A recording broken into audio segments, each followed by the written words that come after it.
இந்த ஆழமான அலசலுக்கு உங்கள வரவேற்கிறோம். இன்னைக்கு நாம பேச போற விஷயம் நம்ம எல்லாரோட வாழ்க்கையிலயும் ரொம்ப நேரடியா சம்பந்தப்பட்ட ஒரு விஷயம்.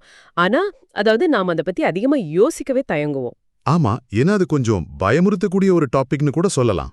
கண்டிப்பா. இன்னைக்கு நம்ம கிட்ட இருக்கிற தரவுகள் பாத்தீங்கன்னா, லைஃப்ஸ் டார்க்கெஸ்ட் அப்கிரேட் அப்படிங்கிற ஒரு யூடியூப் வீடியோ, அப்புறம் அது சம்பந்தமான சில ஆழமான உயிரியல் கட்டுரைகள். இதையெல்லாம் பேஸ் பண்ணி நாம ஒரு முக்கியமான விஷயத்த அலச போறோம். அதாவது, மரணம் அப்படிங்கிறது இயற்கையோட ஒரு பிழை கிடையாது. அது பரிணாம வளர்ச்சியோட ஒரு மிகச்சிறந்த ஒரு இரக்கமற்ற ஒரு அப்கிரேட் அப்படிங்கறத நம்ம புரிஞ்சுக்க போறோம். கரெக்ட். இப்போ இத கேட்டுட்டு இருக்கிற நீங்க, சுமார் ஒரு 3.8 பில்லியன் வருஷங்களுக்கு முன்னாடி இருந்த உலகத்த கொஞ்சம் கற்பனை பண்ணி பாருங்க. இப்போ நாம பாக்குற மாதிரி நீல நிறவானம்லாம் அப்போ கிடையாது. ஆமா, அப்போ வளிமண்டலம் முழுக்க மீத்தேன், கார்பன் டை ஆக்சைடு தான் இருந்துச்சு. ஒரு மாதிரி உடம்பு சரியில்லாத ஆரஞ்சு நிறத்துல தான் வானம் இருந்திருக்கும். எக்ஸாக்ட்லி. அந்த ஆதிகால கடலோட ஆழத்துல உருவான முதல் ஒற்றை செல் உயிரினங்கள் இருக்கு இல்லையா, அதுங்களுக்கு மூளை, இதயம், கண்கள் இது எதுவுமே கிடையாது. வெறும் தங்களைத்தானே காப்பி பண்ணிக்கிற மூலக்கூறுகள் தான். ஆனா ஒரு முக்கியமான விஷயம் என்னன்னா, அதுங்களுக்கு மரணம்னா என்னன்னே தெரியாது. ஆமா, அதுங்க உள்ளிருந்து எந்த காரணத்துக்காகவும் சாகாது. பேசிக்கா சொல்லணும்னா, உயிரியல் ரீதியா அவை அழியாதவை. இப்போ ஒரு பாக்டீரியா ரெண்டா பிரியுதுன்னு வச்சுக்கோங்க. அதுல எது ஒரிஜினல் எது காப்பின்னு பிரிக்கவே முடியாது. ஓ, ரெண்டுமே புதுசுதானா? கரெக்ட். ரெண்டு புது செல்களுமே 100% இளமையானவை தான். அதோட மரபணுக்கள் தொடர்ந்து தங்களை அப்படியே காப்பி எடுத்துக்கிட்டு எந்த ஒரு முடிவும் இல்லாம ஒரு சாகா வரத்தை அனுபவிச்சுட்டு இருந்துச்சு. இன்னைக்கு இருக்கிற சயின்ஸ் படி பார்த்தா கூட நம்ம ஆதிகால மூதாதையர்கள் அடிப்படையில அழியாதவங்க தான். ஒரு நிமிஷம், எனக்கு இங்க ஒரு சந்தேகம் வருது. முதல் உயிரினங்கள் அத்தனை பெர்ஃபெக்ட்டா சாகா வரத்தோட இருந்துச்சுன்னா, எந்த குறையும் இல்லாத அந்த சிஸ்டம பரிணாம வளர்ச்சி ஏன் மாத்தணும்? அதாவது இயற்கைக்கு ஒரு சூப்பரான சிஸ்டம் கிடைச்சிருச்சு, அதை அப்படியே கண்டினியூ பண்ணிருக்கலாமே. மரணம்ங்கிற ஒன்ன ஏன் வழிய உள்ள திணிக்கணும்? இது ஒரு ரொம்ப வேலிடான கேள்வி. ஆனா பரிணாம வளர்ச்சி எப்படி வேலை செய்யுதுன்னு பாத்தீங்கன்னா, இதுக்கான விடை நமக்கு ஈஸியா கிடைக்கும். பரிணாமத்துக்குன்னு எந்த ஒரு மாஸ்டர் பிளானோ இல்ல இதுதான் என் குறிக்கோள் அப்படின்றதும் கிடையாது. எது வேலை செய்யுதோ அது நிலைச்சு நிக்கும். அவ்வளவுதான் அதோட லாஜிக். ஓ, அப்போ எது சர்வைவ் ஆகுதோ அது தப்பிச்சுக்கும்னு சொல்றீங்க. ஆமா, பூமியில உயிர்கள் தோன்றின முதல் 1.5 பில்லியன் வருஷங்களுக்கு இந்த உயிரினங்கள் தங்களை காப்பி பண்ணி பெருக்கிக்கிட்டே தான் இருந்துச்சு. எல்லையற்ற வளங்கள், அதாவது ரிசோர்சஸ் இருக்கிற வரைக்கும் இந்த அழியாத டெக்னிக் சூப்பரா வேலை செஞ்சுது. ஆனா கடல்ல உயிரினங்களோட எண்ணிக்கை அதிகமாகி இடமும் உணவும் குறையும் போது என்ன நடக்கும்னு நீங்களே யோசிப்பாருங்க. கண்டிப்பா. எல்லாரும் சாப்பாட்டுக்காக அடிச்சுப்பாங்க, தப்பிக்கு போராடுவாங்க. ஒரு பயங்கரமான போட்டி உருவாகி இருக்கும். கரெக்ட். அந்த போராட்டத்துல தான் முதல் சிக்கலே ஆரம்பிக்குது. அந்த நெருக்கடியான சூழ்நிலையில எந்த உயிரினம் அந்த சூழலுக்கு ஏத்த மாதிரி தன்னை கொஞ்சம் மாத்திக்குதோ அது தப்பிச்சுக்கும். இந்த மாற்றங்களை தான் நாம மியூட்டேஷன்ஸ், அதாவது மரபணு பிழைகள்னு சொல்றோம். அப்போ அந்த பிழைகள் தான் புது பண்புகளை உருவாக்குதா? ஆமா, ஒரு செல் தன்னை காப்பி பண்ணும்போது நடக்கிற சின்ன சின்ன பிழைகள் புது பண்புகளை கொடுத்து அந்த உயிரினம் சர்வைவாக உதவுது. ஆனா இங்க தான் ஒரு ட்விஸ்ட். இந்த மியூட்டேஷன்ஸ் தான் மரணத்தோட முதல் நிழல். எப்படி? அது தப்பிக்க தானே உதவி செஞ்சது? அதாவது ஒரு உயிரினம் வேகமா இனப்பெருக்கம் செஞ்சு தன்னோட மரபணுக்களை அடுத்த தலைமுறைக்கு கடத்திடுச்சுன்னு வச்சுப்போம். அதுக்கப்புறம் அந்த உயிரினம் ரொம்ப காலம் உயிர் வாழ்ந்தா அதோட உடம்புல காலப்போக்கில் சேர்ற அந்த குப்பைகளை, அதாவது அந்த மியூட்டேஷன்ஸை சரி பண்ண பரிணாமம் எந்த ஒரு மெனக்கெடலும் பண்ணாது. வாவ்! அப்போ ஒரு உயிரினத்துக்கு வயசான காலத்துல வியாதி வந்தா இயற்கைக்கு அதை பத்தி எந்த கவலையும் இல்லைன்னு சொல்றீங்களா? இப்போ இதை கேட்டுட்டு இருக்கிற ஒருத்தருக்கு ஒரு 50 வயசுல மூட்டு வலியோ இல்ல 70 வயசுல நரம்பு பிரச்சனைகளோ வருதுன்னா பரிணாமம் அதை கண்டுக்காது. கண்டிப்பா கண்டுக்காது. ஏன்னா மனிதர்களாகிய நாம ஒரு 20-30 வயசுலயே குழந்தை பெத்துக்கிட்டு நம்ம வேலையை முடிச்சிட்டோம். அதுக்கப்புறம் நம்ம வாழ்றது இயற்கையோட பார்வையில ஒரு தேவையில்லாத போனஸ் டைம், அப்படிதானே? எக்ஸாக்ட்லி. குழந்தை பெத்துக்கிட்ட அப்புறம் உங்க உடம்ப மெயின்டைன் பண்றதுல இயற்கைக்கு எந்த லாபமும் கிடையாது. இதுதான் உயிரியலாளர்கள் அக்யூமுலேஷன் ஆஃப் மியூட்டேஷன்ஸ் தியரின்னு சொல்றாங்க. ஆனா மரணம்ங்கிறது வெறும் ஒரு மெதுமான தேய்மானம் மட்டும் கிடையாது. நம்ம தரவுகளை ஆழமா பார்க்கும்போது நம்ம உடம்புக்குள்ள ஒவ்வொரு நொடியும் ஒரு திட்டமிடப்பட்ட மரணச் சடங்கு நடந்துகிட்டே இருக்கு. ஆமா, அந்த தரவு தான் என்ன நிஜமாவே மிரள வச்சது. அதாவது மரணம்ங்கிறது ஒரு விபத்து இல்ல, அது ஒரு ஸ்ட்ரிக்டான மெயின்டெனன்ஸ் ஒர்க்.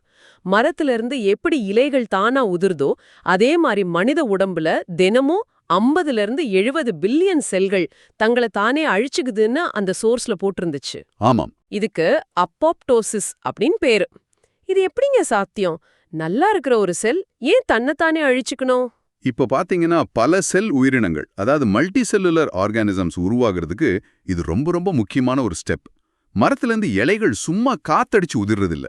மரம் அந்த இலையை தொண்டிக்க ஒரு கெமிக்கல் சிக்னல் கொடுக்கும். அதே மாதிரி தான் நம்ம செல்களும். ஓ, அப்போ செல்கள் தானா சாகிறது இல்லையா?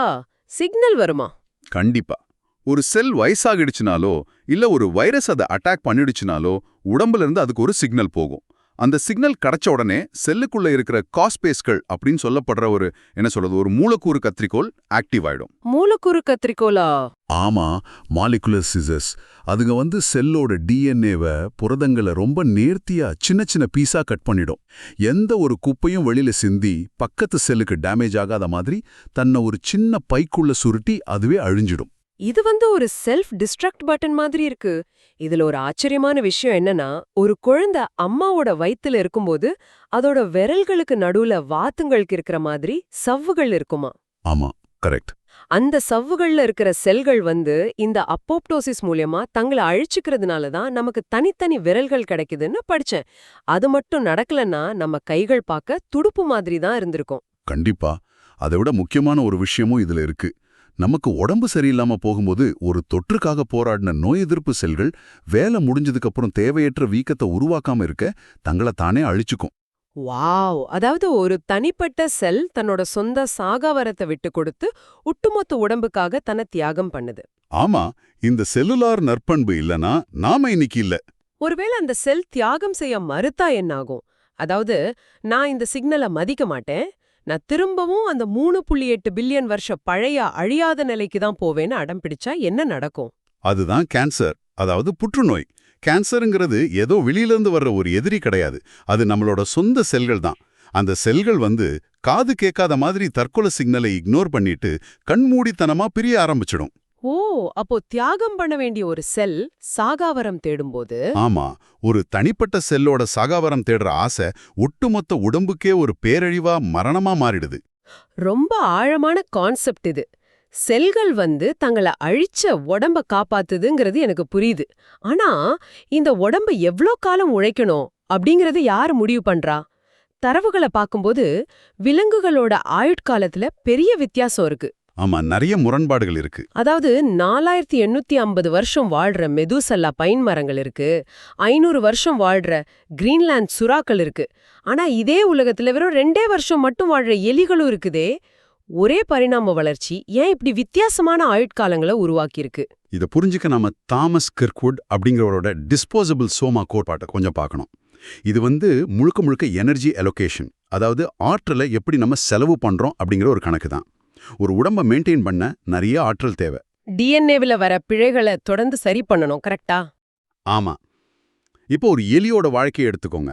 காட்டுல ஒரு எலி ரொம்ப ஈஸியா பாம்புகளுக்கோ இல்ல கழுறுகளுக்கோ இரையாயிடும்.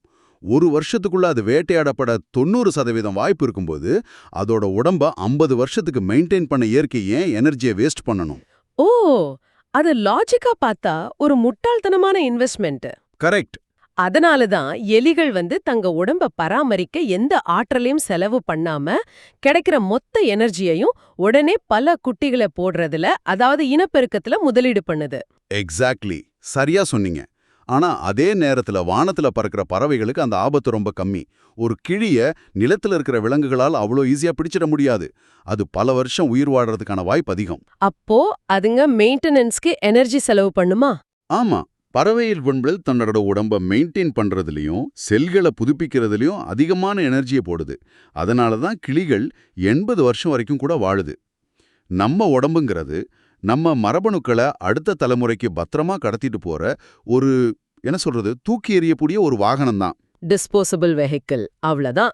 ஆனா நீங்க சொல்றத பார்த்தா மரபணுக்களை கடத்துறது தான் இயற்கைக்கு முக்கியம்னா, இந்த பாலின பெருக்கம், அதாவது செக்ஷுவல் ரீப்ரொடக்ஷன்ங்கிறது மேத்தமேட்டிக்கலா பார்த்தா ஒரு ரொம்ப மோசமான ஐடியாவா தெரியுது. எப்படி சொல்றீங்க? இப்போ ஒரு பாக்டீரியா தன்னை காப்பி பண்ணும்போது அதோட 100% மரபணுக்களையும் ரொம்ப சுலபமா கடத்திடுது. ஆனா மனிதர்கள் மாதிரி இருக்கிற உயிரினங்கள்ல நாம நம்மளோட மரபணுக்கள்ல 50% மட்டும்தான் அடுத்த தலைமுறைக்கு கொடுக்கறோம்.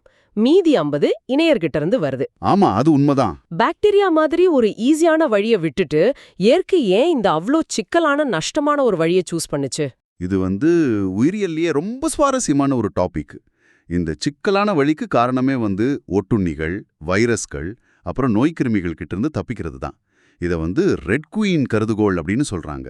அதாவது ஒட்டுண்ணிகள் ரொம்ப வேகமா பரிணமிச்சு நம்மள அட்டாக் பண்ற வழிகளை கண்டுபிடிச்சுக்கிட்டே இருக்கும். ஓ, ஒரு பூட்டுக்கேத்த சாவியே வைரஸ் கண்டுபிடிச்சிடும்னு சொல்றீங்க. கரெக்ட். அந்த சாவிய வைரஸ் கண்டுபிடிச்சிருச்சுன்னா அது நம்மள அழிச்சிரும். நாம பாக்டீரியாக்கள் மாதிரி நம்மளோட 100% மரபணுக்களையும் அப்படியே காப்பி எடுத்தோம்னா நம்மளோட அடுத்த தலைமுறையும் அதே பழைய பூட்டோட தான் பிறக்கும். அப்போ அந்த சாவியை வச்சிருக்கிற வைரஸ் ஒட்டுமொத்த இனத்தையே ஈஸியா அழிச்சிடும். புரியுது. அப்போ பாலின பெருக்கத்துல ஒவ்வொரு முறையும் 2 பேரோட மரபணுக்களும் 50-50ன்னு மிக்ஸ் ஆகும்போது யாருமே கணிக்க முடியாத ஒரு புது கலவு உருவாகுது. அதாவது ஒரு புது பூட்டு.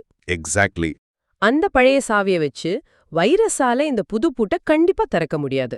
ஆமா, புது பூட்டை திறக்க அந்த ஒட்டுண்ணிகள் மறுபடியும் புதுசா எவால்வ் ஆகணும். ஆனா இங்க தான் ஒரு ரொம்ப பெரிய தந்திரம் ஒளிஞ்சிருக்கு. இந்த புது புது மரபணு கலவைகள் தொடர்ந்து உருவாகிட்டே இருக்கணும்னா இயற்கை ஒரு முக்கியமான விஷயத்த செஞ்சாகணும். பழைய தலைமுறை இடத்தை விட்டு நகர்ந்தாகணும். ஓ, வழிவிடணும். ஆமா, சாகாவரம் பெற்ற உயிரினங்கள் அப்படியே இடத்த அடைச்சிக்கிட்டு ரிசோர்சஸ் எல்லாத்தையும் உறிஞ்சிக்கிட்டே இருந்தா புது மரபணுக்களோட பிறக்கிற அடுத்த சந்ததிக்கு இடமும் கிடைக்காது, உணவும் கிடைக்காது. பரிணாமம் வேகமா வேலை செய்யணும்னாலும் புது மரபணு கலவைகளை ட்ரை பண்ணி பார்க்கணும்னாலும் மரணம்ங்கிறது ஒரு அத்தியாவசியமான டூல். உண்மையாவே இது மனச உறைய வைக்கிற ஒரு லாஜிக். அதாவது மரணம்ங்கிறது இயற்கையோட ஒரு கிளீனிங் சிஸ்டம், புதுசு வரத்துக்கு பழச அழிக்கிற ஒரு மெத்தட். ஆனா சில உயிரினங்கள்ல இந்த மரணம்ங்கிறது வெறும் வயசாகி தேய்மானமாகறதுனால நடக்கிறது இல்ல. ஆமா, ஒரு உயிரினமே தனத்தானே அழிச்சுக்கிற புரோகிராம் செய்யப்பட்ட மரணங்கள் நடக்குதுன்னு நம்ம சோர்ஸ்ல பார்த்தோம். இந்த பசிபிக் சால்மன் மீன்களோட கதை ஒரு பெஸ்ட் எக்ஸாம்பிள். அது கடல்லேருந்து நன்னீரை நோக்கி தான் பிறந்த ஆற்றுக்கே ரொம்ப தூரம் எதிர்நீச்சல் போட்டு வருது. முட்டையிட்ட உடனே அதோட உடம்புல நிறைய கார்டிசால் ஹார்மோன் சுரந்து உடம்ப தானாவே அழுக வச்சிடுது. அது ஏன் அப்படி செய்யணும்? மறுபடியும் கடலுக்கே திரும்பி போயிடலாமே. இதுவும் நம்ம முன்னாடி பேசின அதே எனர்ஜி அலோகேஷன் கான்செப்ட் தான். கடல்ல இருந்து ஆத்த நோக்கி பல 100 கிலோமீட்டர் நீந்தி வரும்போதே அதோட எனர்ஜி மொத்தமும் காலியாயிடும். மறுபடியும் கடலுக்கு திரும்பி போறதை விட முட்டையிட்ட அந்த இடத்துலயே அது சாகிறதுங்கிறது ஒரு மிகப்பெரிய உயிரியல் தியாகம். வாவ், அந்த உடம்பு குஞ்சுங்களுக்கு சாப்பாடாகுமா? அந்த மீன் செத்த உடனே அதோட அழுங்குற உடம்புலாம் அந்த குஞ்சுகளுக்கு தேவையான உணவா மாறுது. அது மட்டும் இல்ல, அந்த நதிப்படுகையை சுத்தி இருக்கிற காடுகளுக்கும் மரங்களுக்கும் கூட அந்த மீனோட உடம்புல இருந்த நைட்ரஜன் மாதிரியான சத்துக்கள் நேரடியாக போய் சேருது. என்ன ஒரு டிசைன் பாருங்க.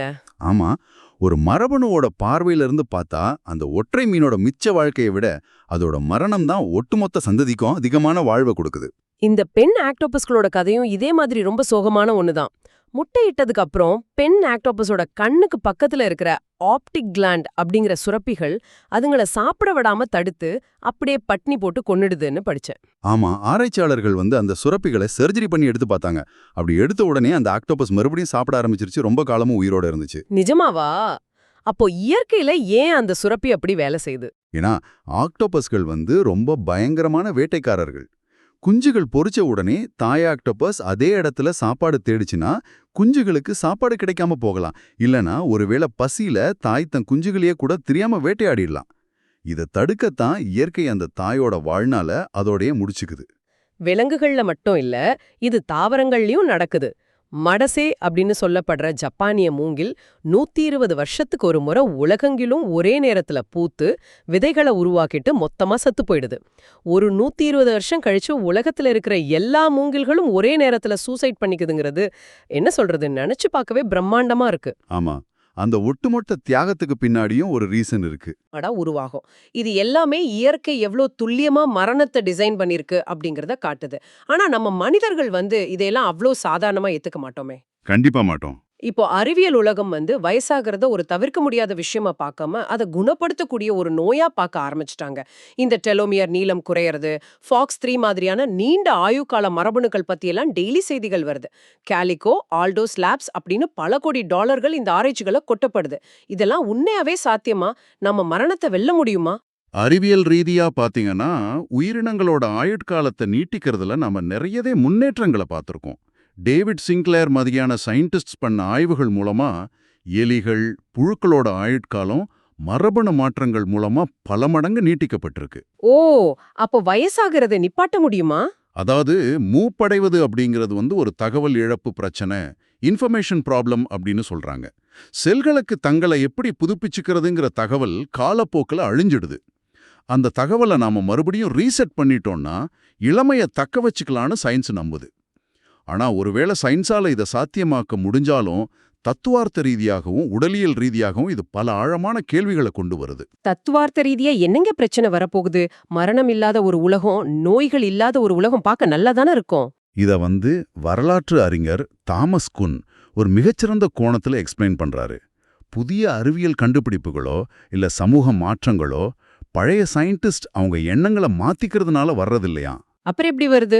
அவங்க இறந்து அந்த பழைய சிந்தனைகள் அழிஞ்சு ஒரு புது தலைமுறை வர்றதுனால தான் அது சாத்தியமாகுதுன்னு சொல்றாரு.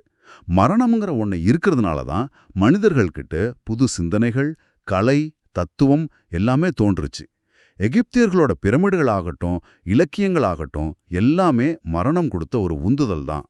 மரணம் இல்லாத மனித சமூகம் புது சிந்தனைகள் இல்லாம அப்படியே தேங்கி போயிடும் அப்படிங்கிற ஒரு அபாயம் இருக்கு. அது ஒரு ரொம்ப முக்கியமான பாயிண்ட். எல்லாமே தேங்கிடும், போர் அடிச்சிடும். ஆனா உடலியல் ரீதியா என்ன விலை கொடுக்க வேண்டியிருக்குன்னு சொன்னீங்களே, அது என்ன? இதுதான் உயிரியல்லையே இருக்கிற ஒரு அடிப்படையான சவால். இப்போ நீங்க உயிர் வாழ, சிந்திக்க, என்ன சொல்றது, கேட்க, எல்லாத்துக்கும் ஒரு எனர்ஜி, அதாவது ஆற்றல் தேவை. அந்த எனர்ஜியை உங்க செல்களுக்குள்ள உருவாக்குற மைட்டோகாண்ட்ரியா தான் ஒரு காரோட இன்ஜின் மாதிரி செயல்படுது. ஆனா ஒரு இன்ஜின் ஓடுச்சுன்னா அதுலேருந்து எப்படி ஒரு நச்சு புகை வெளியே வருமோ அதே மாதிரி தான் இதுவும். ஓ, மைட்டோகாண்ட்ரியா எனர்ஜி உருவாக்கும் போது புகையா வருதா? புகையில்ல, ஆனா அது ஆற்றலை உருவாக்கும்போது ஆக்சிஜனேற்ற அழுத்தம், அதாவது ஆக்சிடேட்டிவ் ஸ்ட்ரெஸ் அப்படிங்கிற ஒரு கழிவை உருவாக்குது. இதை ஃப்ரீ ரேடிக்கல்ஸ் அப்படின்னு கூட சொல்லுவாங்களாம். வாவ்! அதாவது எந்த இன்ஜின் நமக்கு உயிரை கொடுக்குதோ அதே இன்ஜின் தான் ஒரு இரும்பு துருப்பிடிக்கிற மாதிரி நம்ம உடம்ப சிறுக சிறுக உள்ளிருந்து அழிக்கவும் செய்யுது. இது தடுக்கவே முடியாதா? அதுதான் இயற்கையோட மாபெரும் பேரம். நனவு நிலைக்கும், அதாவது கான்ஷியஸ்னஸ்க்கும் மரணத்துக்கும் நடுவுல இருக்கிற ஒரு தவிர்க்க முடியாத ஒப்பந்தம் இது. ஆற்றல் இல்லாம மூளை கண்டிப்பா வேலை செய்யாது. உங்களால எதையும் யோசிக்கவோ உணரவோ முடியாது. ஆனா அந்த ஆற்றல் உருவாகும் போது ஏற்படுற அந்த என்ஜின் எக்ஸாஸ்ட் தான் உங்க செல்களை அழிச்சு முதுமையை கொண்டு வருது. அப்பா, ரொம்ப ஆழமான ஒரு புரிதலுக்கு வந்துட்டோம்னு நினைக்கிறேன். 4 பில்லியன் வருஷங்களுக்கு முன்னாடி இருந்த அந்த முதல் ஒற்றை செல் உயிரினம் சாகாவரம் பெற்றிருந்துச்சு. ஆனா அதுக்கு உணர்வோ சிந்தனையோ கிடையாது. ஆமா, அது ஒரு ஜட நிலை மாதிரி தான். இந்த பிரபஞ்சத்தோட அழக பார்த்து ரசிக்கவோ காதலிக்கவோ வலிய உணரவோ அதால கண்டிப்பா முடியாது. வாழ்க்கை அந்த முடிவற்ற வெறுமைய கொடுத்துட்டு சிந்திக்கிற திறனையும் உணர்வுகளையும் இந்த நனவு நிலையையும் மரணத்துக்கு ஈடா நாம பெற்றுக்கிட்டோம். பரிணாமம் நமக்கு செஞ்ச ஒரு பெஸ்ட் அப்கிரேட் இதுதான். மரணம் வாழ்க்கைய பறிக்கல, அதுவே வாழ்க்கைக்கு ஒரு வடிவத்தை கொடுக்குது. முற்றிலும் உண்மை. எல்லையற்ற ஒரு வெள்ளை காகிதத்துல நீங்க என்ன வரைஞ்சாலும் அது ஒரு கலையா மாறாது. அதுக்கு ஒரு கட்டம் வேணும், ஒரு எல்லை வேணும். எல்லாம் முடிஞ்சிடும் அப்படிங்கிற அந்த எல்லைக்கோடு தான் நாம செய்யற ஒவ்வொரு செயலுக்கும், நாம காட்டுற ஒவ்வொரு அன்புக்கும் ஒரு எடையை கொடுக்குது. மரணம் இருக்கிறதுனால தான் வாழ்க்கை இவ்ளோ அழகா இருக்கு. எக்ஸாக்ட்லி. இதோட இந்த ஆழமான அலசலர் நாம நிறைவு செய்வோம். ஆனா முடிக்கிறதுக்கு முன்னாடி உங்களை ஒரு சிந்தனையோட விட்டு செல்றேன். இந்த நிகழ்ச்சியை கேட்டுச்சிருக்கிற நீங்க கொஞ்சம் கற்பனை பண்ணி பாருங்க. ஒருவேளை அறிவியல் வளர்ச்சியால நம்ம முதுமையையும் மரணத்தையும் முழுமையா வென்றுட்டோனே வச்சுப்போம். நமக்கு முடிவே இல்ல அப்படிங்கிற ஒரு நிலை வரும்போது நம்ம ஒவ்வொரு செயலுக்கும் இருக்கிற அந்த அவசரமோ அர்த்தமோ அழிஞ்சிடுமா? மரணம் கொடுத்த இந்த உணர்வுபூர்வமான சிந்திக்கிற வாழ்க்கையை இழந்துட்டு மறுபடியும் அந்த ஆதிகால ஒற்றை செல் உயிரினங்கள் மாதிரி எந்த நோக்கமும் இல்லாத வெறும் சாகாவரம் பெற்ற இயந்திரங்களா நாம மாறிடுவோமா? இத பத்தி நீங்க கொஞ்சம் யோசிச்சு பாருங்க. மீண்டும் ஒரு சுவாரஸ்யமான தேடலோட சந்திப்போம்.